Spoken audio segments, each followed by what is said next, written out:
Thank you to our sponsor, Kingpin Clothing. Check the guys out on Instagram and also check out their new website to see some of their fantastic hoodies.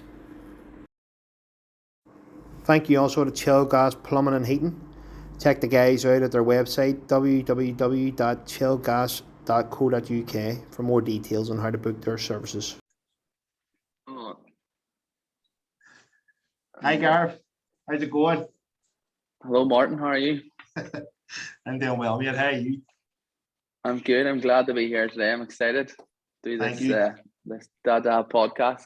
Been Correct. watching it for the last couple of weeks. What you've been doing, so I'm glad to be finally on, being able to hopefully contribute a wee bit of wise wisdom. Thank you. Well, as I said to you off camera there, like we've a few topics we'll put down, obviously, that we're going to discuss, and I think it's more just about the ins and outs of being a dad, isn't it? And what comes with a package, the whole lot. Yeah, totally. It's the typical learn by doing. Do you mean there's no unfortunate instruction manual where it says you do this at this point, you do this point. It's just like I think you learn a wee bit from what you see on from other people doing and from what your parents tell you, and just learn by your own mistakes. I think a lot of the time, Correct. and what you think is the right way to do it. But that's all part of the fun and part of the journey. Nobody's It is. perfect in this instance. Brilliant, mate. So again, what we'll do on the start, so for anyone who doesn't know you, just want you to tell me who you are and who you're daddy to. Oh, great. Thanks. So my name's Gareth. I have two amazing boys. Everyone says their kids are amazing, but I'll say it anyway. So Harry, age 7, and Jack, age 5.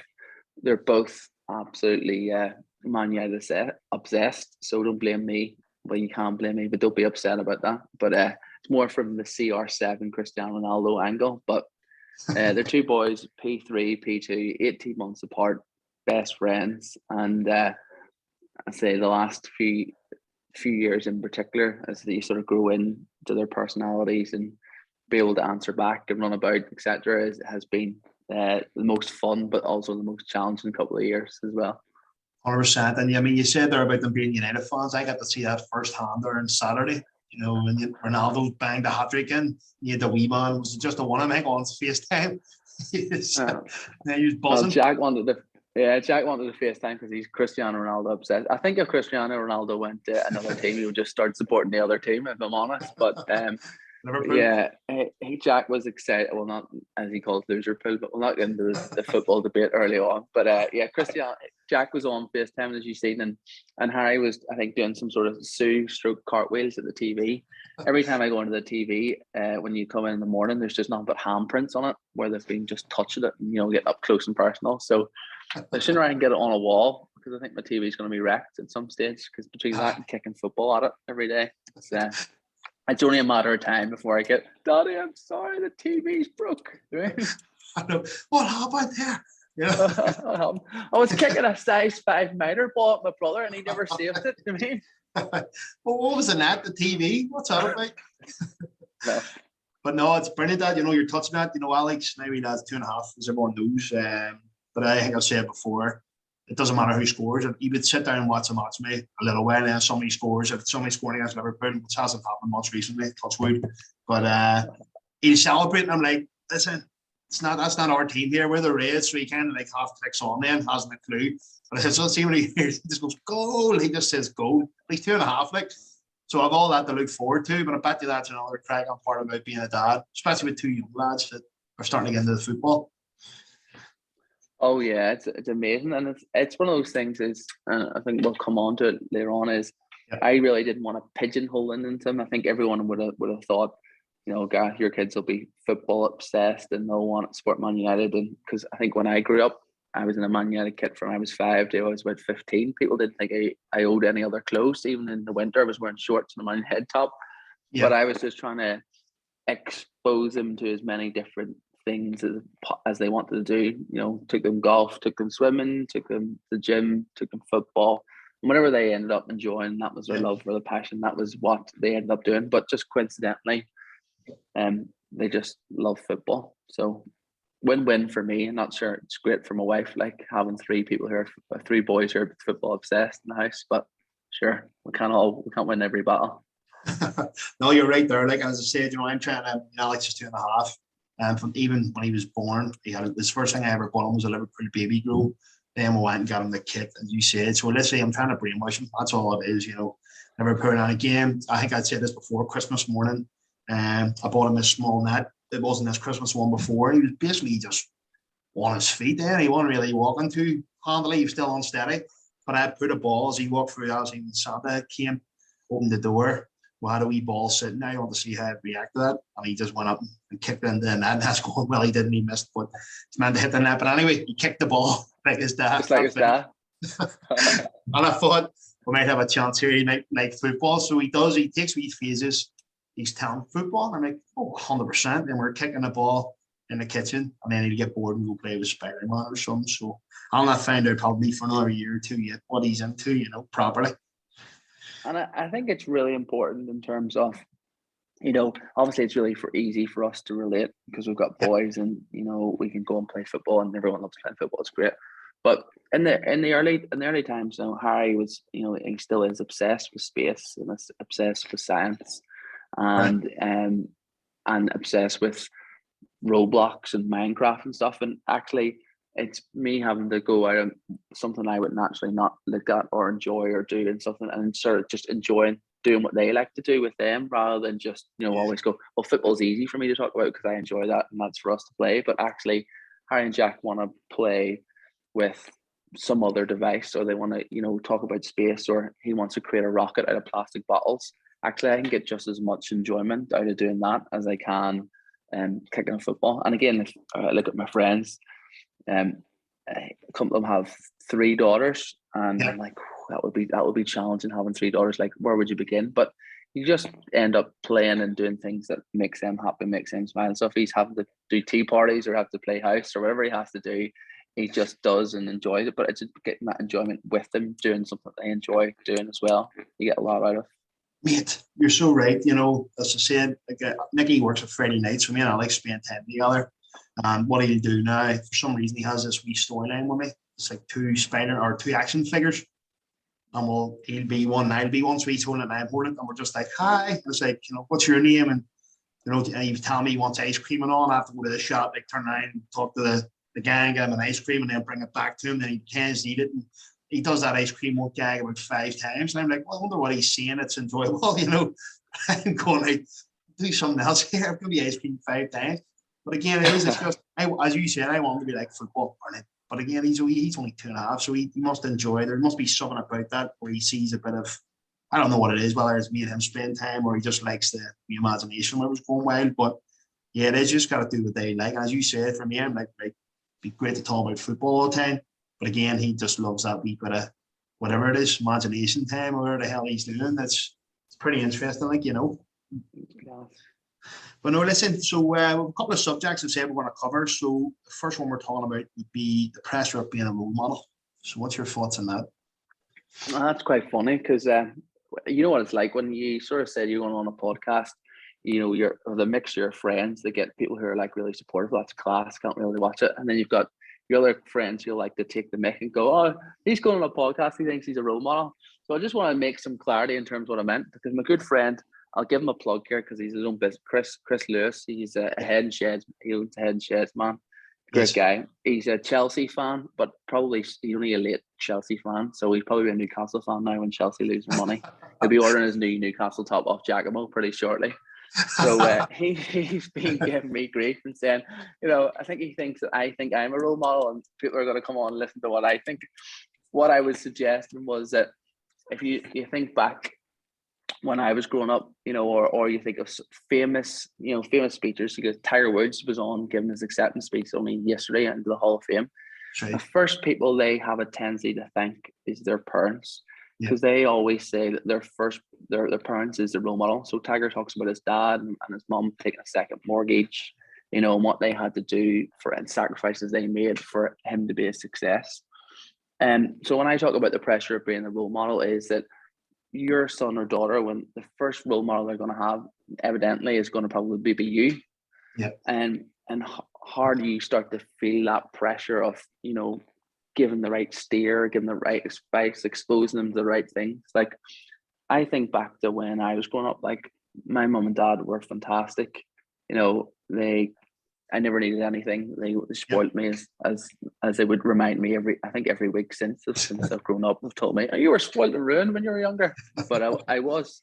But I understood that they both had to go to work. They understood that they had to work hard to give me the growing up, the upbringing I had, to go to the nice school, to do the things that I wanted to do.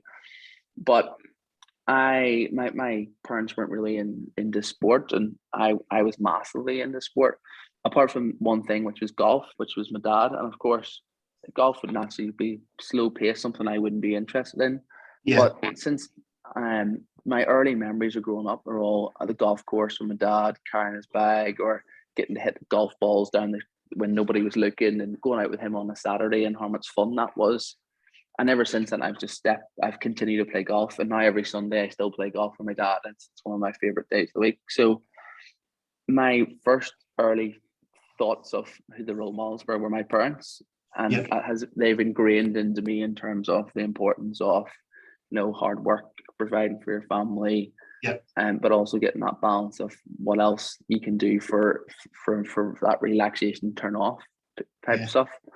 So what I think about now is that there was no other role models for us to see. You checked football results on teletext or on a newspaper, or you weren't exposed to like amazing things in terms of the TV. Kids now, their role models are becoming very quickly Cristiano Ronaldo, this Mr. YouTuber, this guy who has 3 Lambos and four houses, and it's an unrealistic role models. Oh yeah. And it's really important that they are their environment. Their first role model has to be their mother and father, and it's the pressure of being able to try and do the right things all the time. Encourage the right behaviors, encourage them to express themselves in the right way, encourage them to expose themselves to the right things, to always work hard for something that they want. If they want to be better at football, or they want to get better in school, or they want to save up to get something, it's exposing them to that ethics of being hard work. And so sometimes I feel the pressure of trying to do the right thing all the time, because it's not easy to do the right thing all the time. And sometimes I feel that there's a lot of pressure to constantly be at that level of, here's my son watching me, what should I be doing right now? Should I be able to be slogged in the corner on my phone, or should I be, spending time with him doing X, Y, and Z? Do you mean what are they seeing? Are they seeing me when I'm not in the house? And where's daddy going? What's he doing? Is he out providing for the family? Is he out working hard to do X, Y, and Z? So I think there's a lot of pressure these days to create the right image for them to follow and see.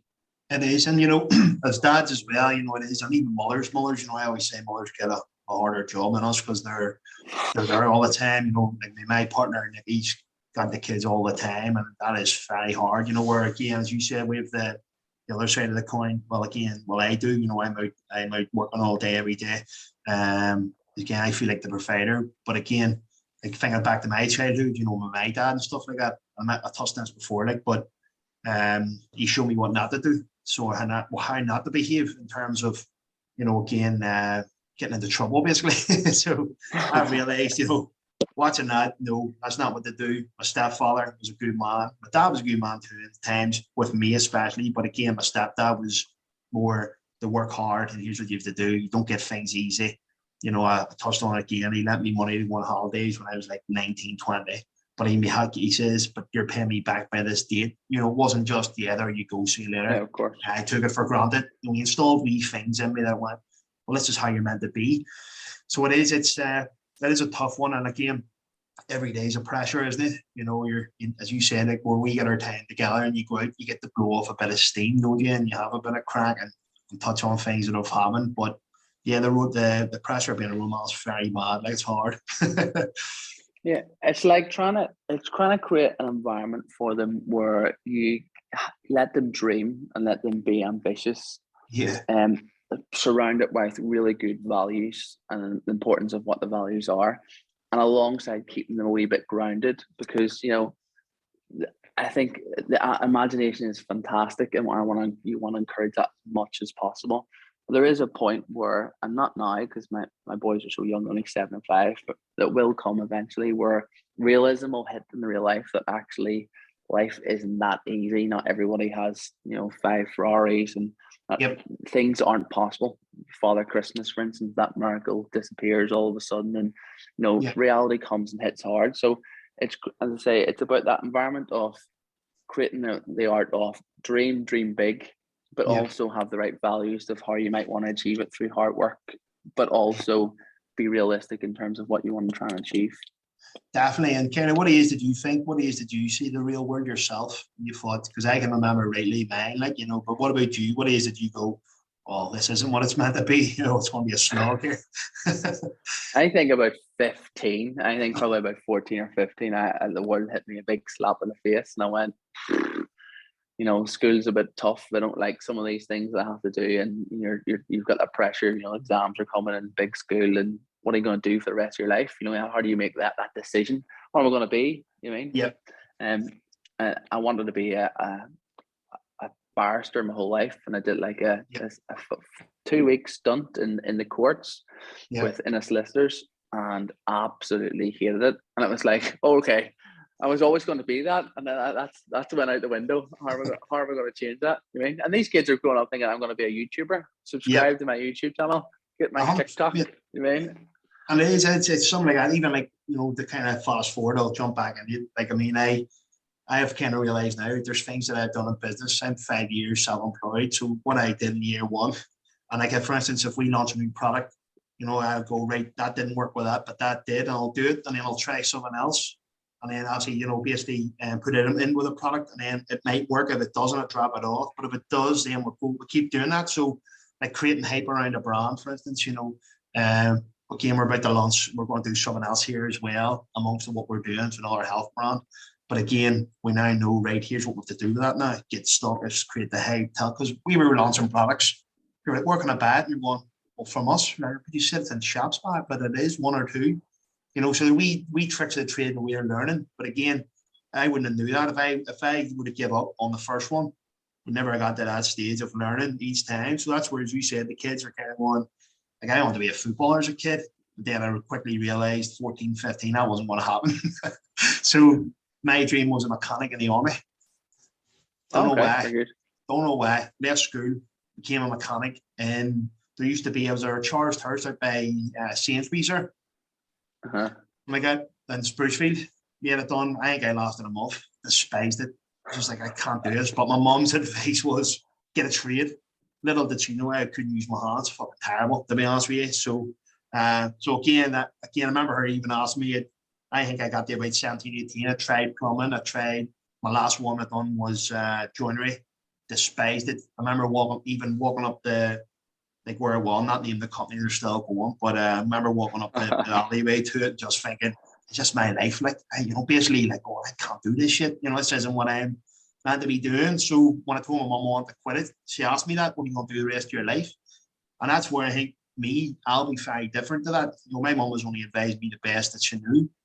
But talking about my little lad and obviously my stepson, Jack, if they come to me at 17 and say, I don't know what I want to do, that's fine, because mentally, I didn't properly mature when I was 21. And I started working hard and having good morals and things, but up until then, I just wanted to party, man, and sort of, basically I was a student without being a student, in a sense. I worked a few jobs here and there, but again, I wasn't ready to hear that question, what do you want to do in your life? Because I didn't know. If you'd have told me then what I'm doing now, I'd have said you're a liar. So again, I think it's, again, as you said, I'm going to advise my boys, if they come to me at 17, and they've tried something that don't like it, no problem, go into something else. I mean, yourself, you finally find your way. So it's again, my mum was brilliant for me, but again, what I've learned is, listen, if again, my son could be magical at 17 and say, here, I know what I want to do, I won't do it. But if he isn't ready, then he'll get a wee bit of guidance and a bit less hassle, mum, if you're listening. I know, and I think that's why it's so important when you talk at this age where you expose them to so many different things. The more you can expose them to, the more activities, the different types of culture, the different types of food, the different types of everything, the more you can educate them and expose them the more when it comes to those making those decisions, they'll have a better understanding of what they like and what they don't like. You know what I mean?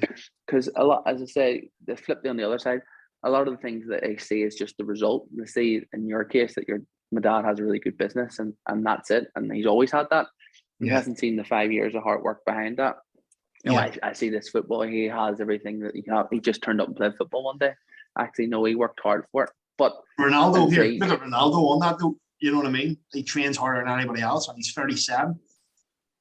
Totally, and that's the balance that you're constantly trying to do is exposure. Is it's one thing I'll preach. You know, there's many different things, but again, with those values linked around it. Well, I also thought, you know, it's not on our topics, but just because you brought it up, it made me laugh in terms of you talked about Nikki there. Yeah. Is it just me or geez, this sounds so stereotypical? Well, men and women are built differently because 100%. whenever you're going to get the kids for the weekend, I'm constantly thinking, planning. Okay, well, what am I going to do? You know, what I'm going to do with them? You know, on this time, and you're planning. Well, take them to McDonald's and how do I fill in this time? And where do I want to bring them? And to bring them to my mother's to bring over. Like, Ali, God bless her. Like, she is able to just.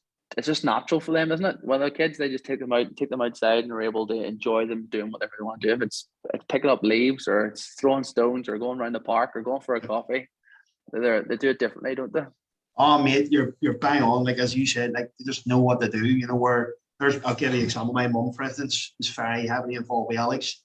You know, my mum, when my nephew and niece were born, took them every Wednesday, and then I think as Kelly started getting back on her feet and stuff, she kind of took them in maybe a Saturday, so Kelly could go partying, you know, or whatever. But when my wee one, you know, the odd times she'll get hit with that. Mum, Nicky's away this week. I fancy Saturday. The lads here. Funny. But again, my mum takes him every Sunday, and no matter what, he'll be at Salto or something on a Monday morning. But like today, for instance, he was swimming, and he's buzzing like a swimming. Sent me a photo this morning. He's standing at the gate, basically like, hurry up, you know, swimming. And then he actually pulled up outside work there earlier, and I was chatting to him, like, and it's like, were you swimming? He was like, yes. So again, I said activities. You know, my mum's got him into everything. He's got this. It's I can't remember what you call it now. It's not like it's a play place there. What do you call them? Soft play. It's up in like jumping jacks. Jumping jacks. Apparently has this wee mate there now. I can't remember his name. But he has a wee mate and all there. But just like getting them, like her thought behind that is get him interacting with kids. Like my wee lad's a COVID baby. You know, basically all he's had's adults. Yeah, cool. Now he's got all these wee mates. You know, he's got a wee regular mate down there and so on. And as you said, expose them. But they just know what to do. Where again, if I'm left with him, I'm like, as you said, I'm very concentrated. We'll go to Wallace Park or something if it's a nice day, or take him for an ice cream. Yeah. We'll go for something to eat. It's just, I'm very conscious where ladies just seem to pick it up and go with it. Unbelievable. Brilliant. Very good. No, good man. We're going to touch on something else here as well. So technology and addiction. And when I say addiction, as you know, for anyone listening, we're not talking about anything other than being addicted to phones and devices and things like that. So how you find out with your two lads? I always like this. I think I'll talk about it from a generalization, and then I'll talk it from internally. I think it's really funny that, you know, you always see people in two camps. You know, it's either, oh, my son or daughter only get their iPad half an hour a day. That's it, maximum. You know, that or actually, it's I'll just give them at any juncture. You know, there's never anywhere in between. And it's a bit difficult in terms of, it'd be great to remove the YouTube and the PS5 and the VR and everything else away from children, because the society now growing up are so obsessed with technology. But they also, that as time goes on, automation is going to come more and more and more. You know, there's actually a school in England that are piloting now, learning how to teach kids how to write, which is absolutely nuts, because everything's going to be on a keyboard, everything's going to be technology. You won't need to write 10 years, 20 years, 30 years. So it's really weird. So there is that addiction, or there is that the extreme in terms of technology. But what I want to talk about in terms of addiction is the mixed messages that we can send our kids, you know. And this is easily done. I think I'm as guilty as anyone doing. So they come home, my two sons, and they're, where's my iPad? I'm like, not until you do your homework, or not until you do X, Y, and Z, right? Okay, it's a bargaining chip that you use it for, which is the first thing you probably should do. Yeah. The second thing is, they're at their iPads eating dinner. You're telling them 3 or 4 times to lower it down, or you're trying not to let them have it at dinner. Yeah. You could fast forward a week and you're at your parents for dinner or you're out for dinner. What's the first thing you do for a peaceful dinner? Yeah. You give them an iPad. Oh, they had a restaurant, Ed's in Lisburn, designed for DVD players for kids, and everyone used to bring all the families there. I know that, yeah. Here, take an iPad.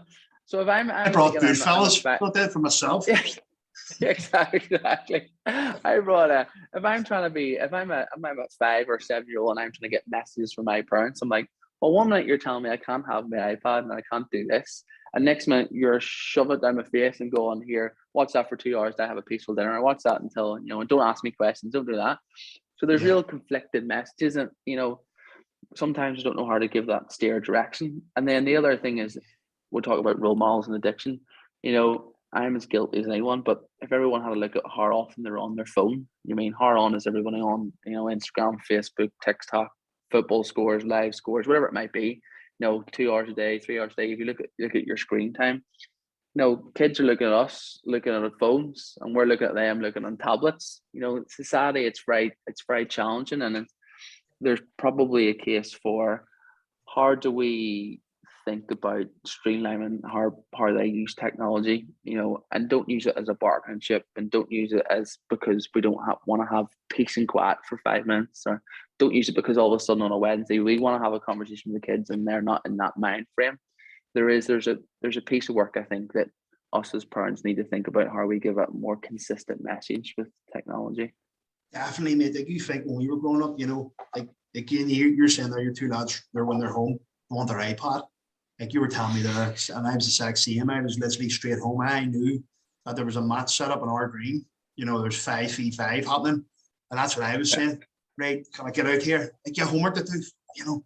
Not that was literally out on the street to play. Where a lot of the kids now, like for instance, Nicky's old lad, or sorry, Jackie's 11. He's socializing with his kids on Fortnite, and he could be playing Spider-Man. His mates playing FIFA, but they're chatting on the. So they're socializing as well. Where us, as I said, I knew there was a game on the green. It was starting at 4 or whatever. And right, Mum, come on, just what's the answers here? Get me out. So we're game of Kirby, game of football, we're the last generation of that. I feel we're maybe the one after us, but we're nowadays. So it's a socializing thing with them. So it is hard, Like for instance, our Jack, we live in Lisburn now. His friends are from Belfast. So if we put him on a bit of a curfew, how's he going to communicate with his friends? They're not out the streets playing. It's just a completely different generation now. And as you said, there's going to have to become a time where parents, or there's going to be something that happens in society that's going to have to be scaled back a bit. But there's no signs of that letting up yet. Have you seen that metaverse yet? No. Is it called metaverse? It's basically, you can buy like virtual land and stuff like that, and they're going to be apparently now where you've got these contact lenses or whatever it is on. You're basically in this. So I could be sitting on my mum's house having a cup of tea where these it's like not glasses, but it's something like a VR set type thing. It's scary, but I'm sitting in my mum's house having a cup of tea where apparently it's going to get worse, mate. It's scary. So yeah, that's definitely changed. I mean, again, Alex, again, we had him watching. He was watching these YouTube videos. These cars, it was like at the bottom of it was like a shark. So the cars were like flying up some sort of mod that made, and the cars were flying into the shark's mouth and getting on. And he just would sit so down watching it. And I'm like, what is the gimmick behind this here? And that's a lot of 2.5 years old, and now he's in the baby shark flat out, and it's just madness, mate.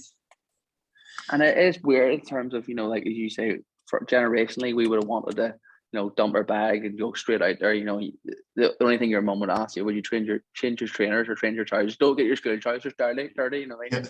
And now they're like, oh, I want to go on my iPad.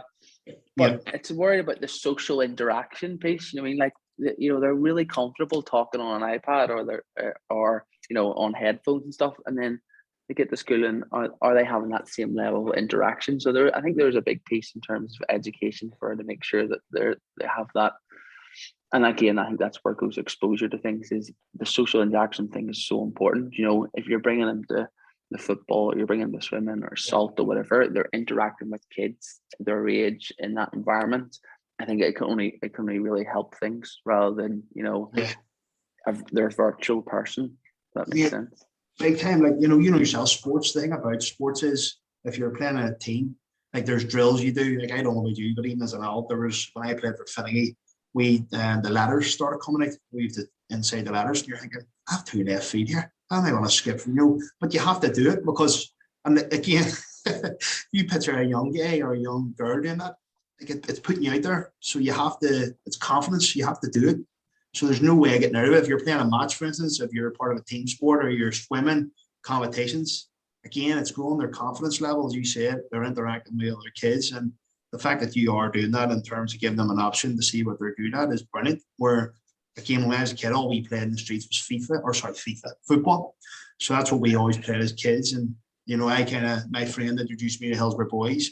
I was at the BB before that, you know, playing Simon Says and all sorts of mad stuff. And then he would say, we're training down here, you know, Laserplex, what do you call it? Or what do you call the Laserplex again? But if you want to come down, you know, but again, football's been brilliant for that. You meet so many people. So, yeah, as parents, it is, again, I'm kind of conscious that Alex might like football. His brother's words about football is like, what's so exciting about people kicking a white ball around a pitch? I was like, it's the best sport in the world. That's what he goes, I don't see how. You know what I mean? There is obviously a risk of, if I can't brainwash Alex into liking football, he might be like his brother and not like it. So we'll have to find him something that he's going to be good at or what he likes to do. It's just one of them things, I think, as a parent of it. Yeah, totally. And I think it's not being, you know, I think as parents, you know, I'm talking about the pressure being role model. I think we put a lot of pressure on ourselves.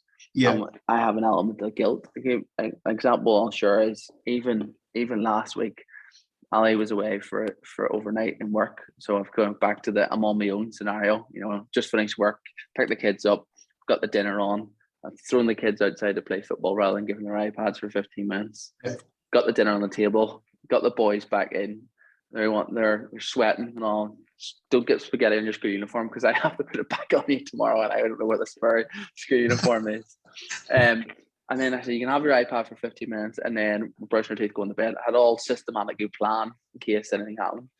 And Jack wanted me to do something on his iPad. And I'm like, I'm tidying the kitchen. I'm doing hoovering the floor. I don't have time for you know, play your iPad and just be quiet, just in the corner. And he was obsessed with me getting him this game on, and he couldn't communicate to me what it was. And I was like, Jack, right, one more time, I'm taking the iPad off you. And he started crying. And then I was like, why are you crying? Stop crying, right? You're not getting any more technology. So I'm making the session worse because I'm just escalating because I'm frustrated with what's happening around me. And then he goes to bed. I'm like, you hit that relief. And then he comes back downstairs 10 minutes later. I'm like, what do you want? Why are you not in bed? It's school night. You need to get to bed. And he said, I don't feel well, Daddy. And then he was sick. And then I spent the whole night kicking myself up and down the house going, I feel so guilty. You know, I was shouting at him and I was frustrated. I was frustrated with the surroundings. You know, I let things get on top of me. I let technology get on top of me on him. And he just wanted to play a simple game. And I just couldn't compute that because so many other things would happen. Yeah. And I felt guilty and I beat myself up about it. And I think there's parents out there who are probably under so much pressure, if it's financial, if it's work, if it's, you know, trying to run a house, trying to multitask, whatever, and maybe giving them an iPad is their escapism. So I'm not saying it's a bad thing because I understand the pressures that people are under. And I think there's people have to give themselves an emotional and physical break sometimes as well, because life is difficult. Life is challenging. It can kick you in the teeth, and multitasking and under the pressure of society and the pace of society now is often very difficult.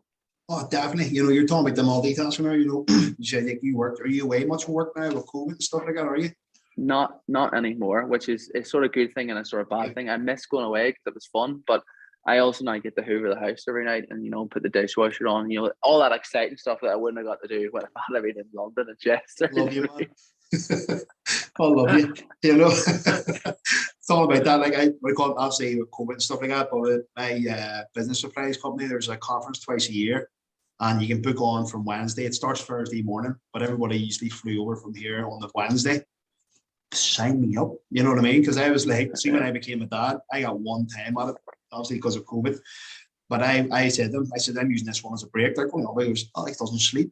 So I said, see over here, I'm laying in the hot. Like the first morning I got up early doors and I signed in, but I left at 3:00. And I was texting the director from over here, who my stationery supplier basically, texting videos or pictures of me watching Bulwark Empire in the bedroom. 8:00 with a feet up. He was to get a case, and I says to him, so basically you go down that night, you have a bit of dinner, a few awards handed out. And he's like, right, I see you in the morning. He says, you'll not be seeing me to 10:30. He's like, why is that? Mate, this is a break. You know, I said, I came over here to catch up and sleep. So again, 10:30, I'm completely fresh down for breakfast. They're all in the room. And they're going. 3 trips up the buffet, you mean later? I had a trip every week, them conferences, like, you know, but again, that was the beauty of that. To get that wee break was fantastic. And as a dad, you know, but again, you're away, you're thinking, I get a wee breather, but you still, as you said, a bit of guilt thinking, I think he's at home probably wrecked here and probably cursing me for a start, you know. And that's pretty hard, like, but no, it is like, it's, you know, I'm saying like I have this wee book and it as he said, what's your happy hour? And I said, you know, it's Alex so I'll go home from here today and me and Alex will spend an hour tonight doing whatever the hell he wants to do. And that, you know, again, if I don't get that, I feel guilty, you know, and you do. And I think Alex appreciates it sometimes. And again, it's just about managing that, isn't it? Oh, totally. And I say that hour's precious. You know, people comment and say, you know, how do you have time to fit everything in? You know, you do X, Y, you do Z. You get more out of, you know, having that one quality hour than having 4 hours if you're not paying attention or you're multitasking or doing anything else. You know, and it's about the quality. It's not about the quantity of time. You know, and you know, and how they feel and how you feel and what they get out of it. What you expose them to and what you teach them and all the time what they teach me, like the amount of stuff they know already. I'm like, how did you know that? Actually, sometimes I have to ask Google, and Alexa, you know, is this true? And they're like, oh, it's just like, where did you learn this stuff? You mean I didn't know anything when I was growing up. How do you know this stuff? It's very funny. And the good thing is, do you have Alexa about the house? Do you more than one? Yeah. So when they're doing their homework, do you ever hear them asking Alexa questions about their homework? Oh, hilarious. I hear Jack all the time, and I'm in stitches going, I hear Jack, do it yourself. Yeah, long division. It's not so 100 out of 100, that's pretty good. And then you get the test and they're like, there's no Alexa in the exam hall, you mean? But there's your arm. Back in the day, you had to read up your arm. So I remember, I'll not name him. I don't think he can get done now. I was like, for adults. I remember. Take them GCSEs off, yeah. I can't. We done a test, and I remember coming out. That was hard, and Agneer said his name there, but he let's see what I guess he put his sleeve up and he waved at me. He had all these answers written there in his arm. I was like, he says he's going to use this test, like, but I remember him like waving at me. I was going, "What's that in your arm?" And he's laughing. That's the answers. But nowadays you have an answer for that. Oh yeah, well, one of my mates had the old, you know, remember when the first iPod came out, it was a big fat square thing, right? Big fat iPod. And he voice noted like all the answers to the test. And then he put it in his pocket. No, I have no phone, gives his phone in. And then he put the wire of the speaker, you know, down his jacket, and he sat like this in the exam the whole time. And it was just his voice notes, you know, giving the answer. He just wrote them out. I'm like, this is ridiculous. You mean, mate, you done well in school. I didn't, right? One of the questions in the technology test, I just went, there was no way, all your GCS tests, I was like, I failed the majorities. But anyway, the technology one, I just read, only smarties have the answer. Hadn't a clue what I was doing, so it was only smarties have the answer. No doubt I got massively failed for that. Like, but again, it's that was one of my 2 answers. I had no clue what it was asking me, like. But no, that's mad about your friend there. That's crazy. It's hilarious. And it's funny now that you think about school, like, and again, technology and how it's all interlinked. Is when I went to school, like, your mum or dad had no clue how you were getting on in school unless you were in trouble, because you get a note home and your mum or dad would have to sign it. Like nowadays, like, we have an app, Seesaw. So I literally find out every day, you know, what Harry's learned, what Jack's learned, you know, pictures of them, what they're doing, you know, what they scored in their homework, what's their homework this week. You go home and say to your mum, any homework this week? No, man, no homework this week. And like, you could get away with it the odd week. Now kids have no chance. Like I feel sorry for them growing up. It's like you have homework and it's 3 pages and you have to do this and you have to do this and you have to, you know what I mean? So there's no escape now for them, unfortunately, which probably might be a good thing because they might actually do it rather than us probably skiving. I know that's true. And do you know what? Talking about Nicky's young lad, like Alex is too young, but Nicky's young lad's like a straight A student. Like he is this tester, you know, basically he's a choice of where he can go to the schools. But he's very like, that's what I love about him. He's see his test, he wants to pass it on him. He's so like where I did, to be honest with you, I didn't carry it. I didn't. Where he's like, if he doesn't get a certain score, he's disappointed. I'm like, that's unbelievable, mate. That a killed that score. He's like, is that good enough for him? That's unbelievable, you know. Again, so he's very conscious and he does his homework, but I do hear him cheating me all the time, and I'd laugh to myself because I hear Nicky going, Jack, do it yourself, and I hear him, hey Google, and I can hear hey Google talking back. So that's it. You cheating boy? And he's like, no. It's fantastic. So yeah, listen. So another topic we're going to cover. This is something I haven't really had to do yet. Is becoming a taxi driver. Oh. Right. I'm sure there'll probably lots of parents will be able to relate to becoming a taxi driver. I'm all this here about exposure and all this little rubbish. You mean expose them to everything, and until the realization that appears that you've exposed them all this stuff. Now you have to take them to all these places, which isn't as much fun. And it goes back to the pressure, and then the full circle is, you know, Ali and I'll spend the week, but definitely the night before, planning, because you forget what you said Sunday, and when you argue about it is, you know, who's doing the school pickup, who's doing the school drop off, you know what I mean? Who's taking the football, who's taking the swimming, who's picking them up from football, what time are you doing that? You know, who's taking the tennis, who's taking the CrossFit, what does that look like? You know, it's, you become a glorified, and your life revolves around them doing activities. It's hilarious.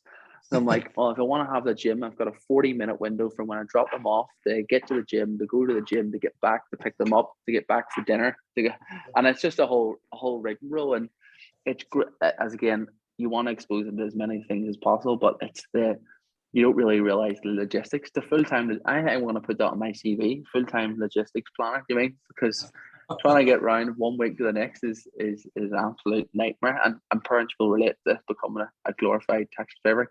They should get them to learn to drive when they're about 10 rather than 18, to be fair. They want to have these scooters, you know. But my mum even thought about that. You know, I played football and I was never allowed to miss training, so I wasn't, you know, with Hillsborough. I remember I went to her to quit one time. It's like a Monday night. Well, I'm not going back. Why are you not going back? Don't want to do it no more. She just says you're going. So my mum, like religiously, you know, my mum worked Friday night. I think she's working like 2 a.m. And God, I really should have been up, had me up and ready for football, 9 o'clock. Winters, all sorts of mornings, and just took again. We had, you know, your trips to Scotland. She was at every one, like, and again, my mum was fantastic for that. Like, again, in terms of you need to lift anywhere, I lift to school every day, and just again, as you said, she's had her busy life. She's a one-parent family there, and she's basically getting me to everything that she can. Where again, you have 2 of them now. If they're doing all sorts of activities, yeah, as I said, yeah, we're taxi driver then. It is. It's glorified. It's good. It is just a glorified taxi driver. It is fun, and it's funny that when you sort of the amount of times I've spent, like, you know, dropping them off football, picking them up from school, dropping them off football. You're trying to change them in the car. You mean, and they're trying to put football boots and shin guards on when you're in the car, and they're hitting their head, knocking the horn and the steering wheel, and the other one's in the back. He's jumping on top, and I'm like, we stop messing about. We're trying to get them out the football. And you're like, breathe. Okay, what I've got 40 minutes. What I need to do, or sometimes you just sit there in the car and just go, I'm just going to sit here for 40 minutes and just enjoy the peace and quiet before they come back out, and then tell you every single detail about how that day or event went and what you did and what it was that. So it's very funny. You told me something there, sorry, and I had me in stitches about the young guy scored a goal and he was pointing at himself and all or something. Or what was he doing? Oh, I did this. Jack, he scored on Saturday. He did the Sue celebration. So he sees Ronaldo do it, and Ronaldo points to himself and then runs and does the Sue. So he scored a goal, and I was like, "What are you pointing at?" And he goes, "Well, Ronaldo points at himself." Ronaldo points at the badge, but actually, it's Ronaldo pointing at himself. So I started pointing at myself, and then do a big Sue, and it's hilarious. I feel sorry for my next door neighbor. Must hate me if he listens to this. He'll probably go, he does hate me. Like, they were playing out in the street. The next minute, Jack's running across his garden, you know, into the corner to just do a big Sue. You know what I mean? I'm like, there's just footprints and muck everywhere. I'm like, Jack, that's not our garden. Get the frick off. But that's where I celebrate that. And I'm like, no, it's not our garden. Get off. Your man's garden. Your man's garden. He's doing slides now on his knees in the garden now. He's out with a lawnmower the day before. Stripes are ruined. Stripes are ruined. One thing I don't do is cut grass, man. Tell you that now. We pay a guy. Hold on, you told me you don't cut grass. You're not good with your hands. What are you doing, Martin? I remember I had a lawnmower. I moved in with that one. It's like, I just dead on in a lawnmower packed in. I was like, where do I even want to get this fixed? So I was like, I need gardeners, bang. So I pay a guy every 2 weeks from there and does the garden. Just gift me it, just leave him a wee bit of money under the mat. He's happy and I'm happy. Like, but again, I remember guys, it comes down to time as well. You think about that, right? To do my 2 gardens, mate, I would honestly probably take an hour and a half, 2 hours. Takes your man about 45 minutes on me. Like, I haven't got a clue. So again, I'm thinking, I could bet another 1 hour and a half in the house. That's what I say. It cost me £15 a pop or something, whatever it is. But again, I'm in the house. And I watched that. It was a guy I had a mentor before, and that's what he said. You know, that time could be used in other areas. And I got me thinking, actually saying, well, that's a great point. And it makes me feel less bad for not being semi-decent in any labouring, you know. But someone always said, spend your money on things that will save you time rather than things that are shiny and objects. You mean? So, you might want to buy yourself that new phone or whatever it might be, but if you spend that money on someone who's going to cut your lawn or do your iron for you or whatever it might be, it takes off that pressure, that gives you that space, gives you that capacity, that gives you time to spend more time with your kids. It's worth it in tenfold. You mean? I despise it, to be honest with you. I hate cutting gardens. Don't like it. Never my mum's garden, a gift would take about 10 minutes. I used to do it the odd time for her, but felt I'll treat her today, you know. But again, my garden, I just like it. I even look out at times where I can't be bothered. I'll just text again, and then he's around every 2 weeks. Well, he will need to now that the summer months are coming back in. But funny, I talking about them celebrations. There was a post I seen. I don't know if you've seen it, but it was like dads talking about their kids celebrating scoring goals, and there was one kid was pointing to the sky and the coach asked him, what's the crack? He lost anybody? He goes, no, his granddad's not still around, his grannies. I don't know who he's pointing to. And he asked him, he says, well, I've seen a player do it. So they're scoring goals. And another one was a corner. He put the 2 hands up with a corner. And they were like, he asked the coach, he's working on a drill. He's like, I have no idea what that is. And nobody else knew what he was doing. I was just kids. That's what it is. That's why they're so impressionable. It's ridiculous. You know, like, and you talk about the technology pieces. They are just constantly watching these other role models of these other people, and it's just influenced them so much. You mean, I say we had our mum and dads back in the day your teacher, maybe your grandparents, right, who influenced you because that's who you were exposed to. These children now are being exposed to everyone all around the planet all the time. And then you're doing stupid celebrations, or they're coming off. My Harry's obsessed. He wants to build a hotel in space. There's going to be a space hotel one day, and I'm like, he actually thinks he can build one. Do you know? I'm just like, there's no, it's class, the imagination for them, but it just makes me laugh in terms of, you know, you say they're pointing to the sky, or they're doing a drill and don't understand what it's for. Yeah, but that's what they all do. I mean. What did you do anything like that when you were younger? Like, I'll tell you about me. Like, remember 28 boy? He used to always score worldies against Liverpool, like hitting the bar and in. So we had a building site where we lived. It's Laura Grove now, but we used to go in the building site and get pipes. Shouldn't be saying this probably. Just technically stealing when we were kids. But in a day, we're kids. There was a building site, fantastic. So we used to go in and steal this like big pipe, and they'd put it across as a crossbar. And that's literally, if you were able to do it, hit the bar, and I was like, Tony, you ball, like. But it was, but again, scoring against Liverpool, we still copied him. What about you? Can't do that, probably.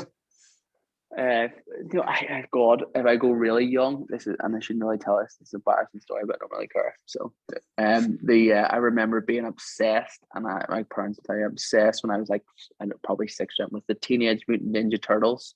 I was. Mom will be saying the same thing, mate. Yeah, so they Shredder boys. Shredder and then Bebop and Rocksteady. I thought it was Michelangelo. One Halloween, I dressed up in the full kit. You mean the whole big headband, you know, the swords, the whole nunchucks. It was great. And I was trying, and I think I got stuck down a grating. I tried to go down one of them gratings, and the manholes you can pull up, so I get down to see what the crack was down there. I mean, your spy stuck in a grating, you know, with a full turtle outfit. I wasn't doing. No, I shouldn't say that. It was a fancy dress. I was 21, but still. That's unbelievable. It was unbelievable. That was great. I was obsessed. And you think about that because that was again, it was a show on a Saturday. It was the only show you watched. You watched the Turtles, you watched the Gladiator, and you watched Blind Date and Family Fortunes. That was the only thing you watched on a Saturday. So that was what you're exposed to. We used to watch again, as you said, Saturday night TV. Again, you'd run it. It was always the same: Blind Date, Silver Black, and then Family Fortunes. And then we used to put the wrestling on WWE. So I was watching that, and then after that, I was allowed to stay up when I got to a certain age. It was Cops, remember that? Bad Boys. Used to be like American, sort of like just filming people getting arrested and all. Like that's unbelievable. You'd be sitting there, so you wonder why we're all playing Grand Theft Auto on the PlayStation. You mean?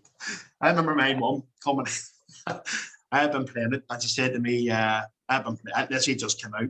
And I was playing it, and she came in. She was like listening to what was going on. She's like, "Why am I having you play this?" Because she didn't even realize what it was about. But I was playing it. Do you remember when it was like the bird's eye view version of Grand Theft Auto? You just let's say you couldn't see anybody, the wee cars and the wee men running about. I was playing it since then, and I was really young, didn't even know how I was bought that there copy. But just where we're going, you're talking about again the technology and addiction. I know we're jumping back a bit, but first time I ever seen anything like that was my mate Andy Young. I was best man in his wedding, right?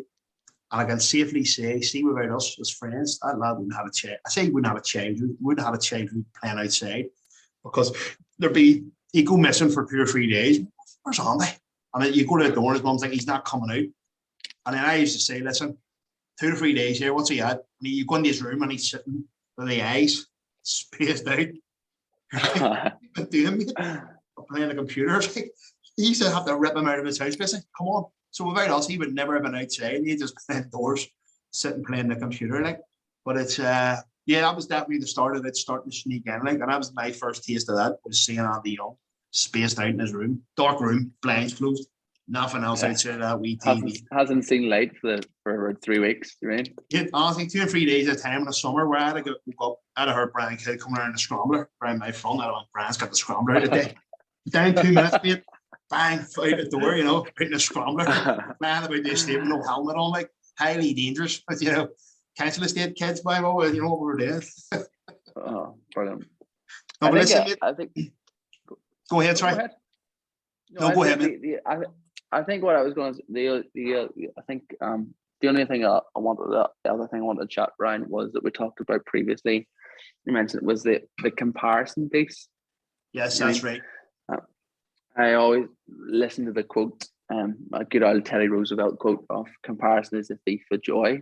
Yeah. I think, when you go back to the whole pressures of everything again, a lot of people are trying to live their life through their kids, and they're putting that constant pressure on them to do X, Y, and Z, which is never good. And they're also comparing their kids with this person can read before my son or daughter, or this guy's he's playing for the team, and why is my son or daughter not playing the team? Funny enough, I was at football on Saturday and Jack started, and they're only 5-year-olds, and they were 8-3 up or 9-3 up. It's 4-side, no goalkeepers. Yeah. And a guy goes, the coach says to the other team, I think it was Lisbon Rangers, they can have 5 in their team. So it was 5 against 4 because it was 9-2 or 9-3 or something. And then all of a sudden, get 9-5, 9-6, and this dad was over going, "Why do they have 5 players? They can't have 5 players. This is not good for my son. He doesn't have the same space." Oh, I'm like, these are 5-year-olds. Yeah. These are 5-year-olds, right? Just trying to have fun and whatever. And he's like, "Well, my son has been going to football since he was 2. My son's done this. My daughter's done this." It's all this compared, and it's taken all the joy and excitement out of what kids should be doing is just having fun.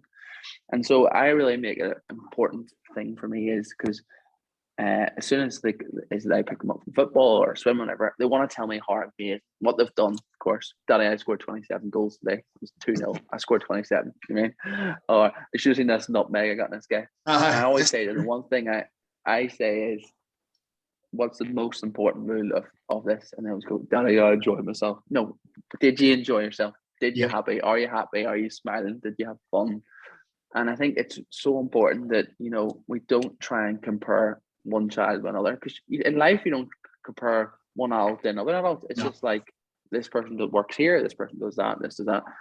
And actually just let kids be kids, just let them enjoy growing up, let them enjoy learning at their own pace, give them some support and direction, of course, when it's needed. But stop comparing, stop saying how great your child is. Everyone wants to bow and blah blah how good they are, but actually just say my son. Everyone will be a lot happier if they're able to say my son or daughter is just happy. They're just content. They're happy to play outside. They're happy to make friends for everyone. They're always smiling. They're always happy, and they're fit and healthy. That's all you could want for any child, really, isn't it? Definitely, mate. And as you're saying that about that parent, what I mean, when I started off, we were under 8s and under 9s, and we were getting chinned like 12-0 and stuff like that. You're getting hammered by teams, and I can remember it, mate. And again, but we still loved it, But again, my mum was never like going, obviously, this isn't good for my son. At the end of the day, at that age, 5 years old, as you said, all they want to do is score goals or do a trick, something they've seen on TV.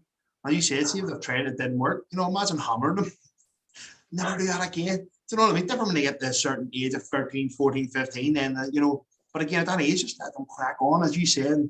And if they do see a wee trick, just let them do it and get on with it. And yeah, again, I've seen a cracking picture before, and it was actually Suarez and Messi, I think, watching their kids play for the Barcelona Academy. Have you ever seen it? No. And they literally didn't get involved. No, you see all the parents now getting involved. Yeah, and I remember playing when I was growing up, there was lots of dads involved and stuff like that. And I just think, no way. See what I've learned from that. It's my lad here, his coach maybe, if he plays or whatever, that coach is the man. I'm not going to be one that coach, why is my son not playing and stuff like that. But Messi and Suarez were sitting watching their kids play football and not getting involved. Like two of the best players in the world at the time, obviously Messi, unbelievable. And again, if they're able to sit back and let their kids crack on and enjoy it, then why can't we? We have done nothing in sport, and that. It's just and that's about living through your kids. Sometimes they go, oh well, my son's going to be the next X or my daughter's going to be the next Y or whatever, and whatever. It's just about them just enjoying it and having fun. And just being in the moment and not overthinking things. And it's frustrating for me. It's sometimes even in school, and school can be really a challenging environment sometimes for kids. All of a sudden someone's daughter or someone's son is doing better in school than others, but people learn at different paces, and when people grow up and go through that growth curve at different people. Like, do you remember anything you learned in primary school? Do you remember anything about has your 11 plus shaped what you've done in your future or any of your exams or anything? No, it hasn't. So why do you put your pressure on children at that age? You just want them. The best thing I had was walking with another dad, and his son's birthday was the weekend, out of school on Thursday, and our two sons nearly took hands and ran into school. And I was like, "It's not amazing to see." He goes, "I never ran into school. I freaking hated it." And I said, "I didn't really run into school either, to be fair." And these boys are run into school because that's somewhere they enjoy being. And I think the more we can just drive that right behavior of, tell me a bit about your son. What does he enjoy doing? Ask those questions there instead of saying, how's he doing in school? Because then people always go, oh, he's got an A in this, so he's got a B. What's he doing that he enjoys?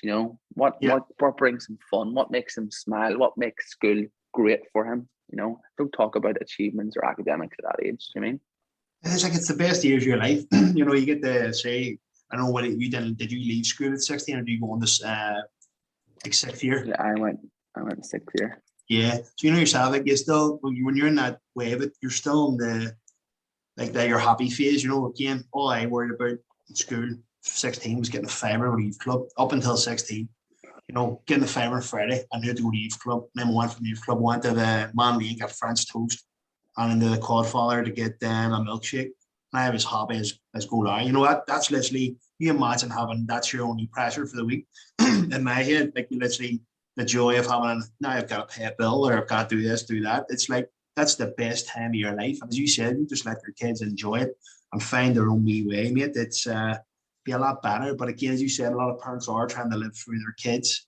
And again, that's something I don't think hopefully I'll never do. But again, it's just it's an enjoyable time being a young lad and again, just let them crack on, I suppose. Have fun, enjoy life, enjoy the environment, enjoy the not having the pressures or the tribulations of the world. Like you look at the world now with Brexit, COVID, wars. You know, people are just constantly coming up and talking negatively or about what's happening all around us, and no one ever really starts a conversation on a positive note. Yeah. You know, kids are going to have a grow up into a really difficult time later on in life. You know, God knows what we're going to end up leaving them, the next generation, the generation after. Yeah. What we can do for them now is give them the right platform, give them the right values and behaviors so that we don't make the same mistakes. But we can give them an environment where they can have as much fun and be loved and safe as possible. And then they've got a future for them to build whatever way they want. Do you mean? Brilliant. Man, I love that. And I think that's a perfect way to end it, to be fair. Good. Listen, thank you.